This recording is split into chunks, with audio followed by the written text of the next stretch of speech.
તો સુરેન્દ્રનગરના લીંબડીમાં હોટલ સંચાલકની દાદાગીરી સામે આવી છે। મુસાફરો પાસેથી મૂળ કિંમત કરતાં વધુ રૂપિયા પડાવતા હોવાના આક્ષેપો લાગવા પામ્યા છે। ગ્રાહકને મારતા હોવાનો મુસાફરે વિડીયો બનાવી વાયરલ કર્યો છે।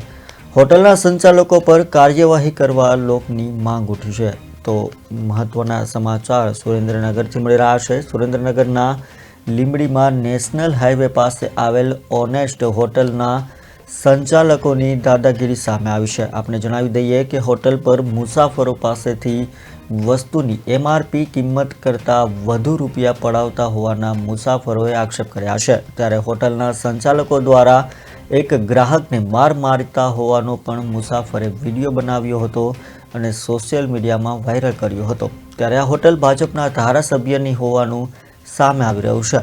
ત્યારે પ્રજાના રક્ષકો જ ભક્ષણ બનીને લોકોને લૂંટી રહ્યા છે। તો આવા કહેવાતા પ્રજા રક્ષકો પર તંત્ર દ્વારા કાર્યવાહી કરવામાં આવે તેવી લોક માંગ ઉઠી રહી છે।